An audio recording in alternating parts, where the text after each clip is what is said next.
సముద్ర గర్భాలు ఎన్నో అంతుచిక్కని అద్భుతాలకు నిలయాలు. సైంటిస్టులు వీటిపై నిరంతరం పరిశోధనలు చేస్తూనే ఉంటారు. ఈ క్రమంలోనే సముద్ర గర్భంలో దాగున్న ఎన్నో అద్భుతాలు వెలుగు చూస్తున్నాయి. ఈ క్రమంలోనే ఓ మహాసముద్రంలో ఇసుక రోడ్డు ఒకటి బయటపడింది. 2022లో ఓషన్ ఎక్స్ప్లోరేషన్ ట్రస్ట్కు చెందిన శాస్త్రవేత్తలు పసిఫిక్ మహాసముద్రంలో పరిశోధనలు చేశారు. ఇందులో భాగంగా ఓ మిషన్ను సముద్రంలో 3000 మీటర్ల లోతుకు పంపించారు. ఆ మిషన్ లావాకు సంబంధించిన వాటిని తవ్వుతూ ఉంది. ఆ దృశ్యాలను మిషన్కు అమర్చిన కెమెరా ద్వారా నీటిపైన ఉన్న సైంటిస్టులు లైవ్లో చూస్తున్నారు. కొద్దిసేపటి తర్వాత వారికి ఓ విచిత్రమైన ప్రదేశం కనిపించింది. అది అచ్చం పసుపు రంగు ఇటుకలతో నిర్మించిన రోడ్డులా ఉంది.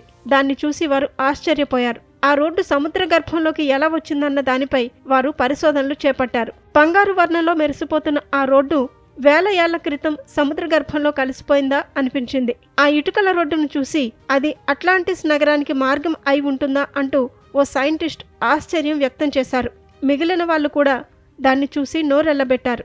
అలా దానిపై సైంటిస్టుల మధ్య పెద్ద చర్చ జరిగింది. అయితే ఆ ఇటుకల రోడ్డు మానవ నిర్మితమైనది కాదని, సముద్ర గర్భంలో లావా పొంగి పగుళ్ల కారణంగా అలా తయారై ఉంటుందని భావించారు. ఇటుకలతో రోడ్డు వేసినట్లు చాలా చక్కగా ఆ పగులు ఏర్పడ్డాయి.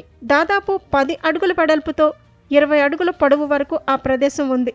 ఇటుకల రోడ్డులా కనిపిస్తున్న ఆ ప్రదేశం మొత్తం చాలా పొడిగా ఉండి మిగిలిన ప్రదేశం తడిగా ఉండటంతో ఇదెలా సాధ్యం అని సైంటిస్టులు ఆశ్చర్యపోయారు. దీని వెనుక అంతరార్థం ఏమిటో సైంటిస్టులకు కూడా అర్థం కాక మిస్టరీగానే మిగిలిపోయింది. ఓషన్ ఎక్స్ప్లోరేషన్ ట్రస్ట్ ఆ పసుపు రోడ్డుకు సంబంధించిన వీడియోను తమ అధికారిక యూట్యూబ్ ఖాతాలో 2022 సంవత్సరంలో విడుదల చేసింది.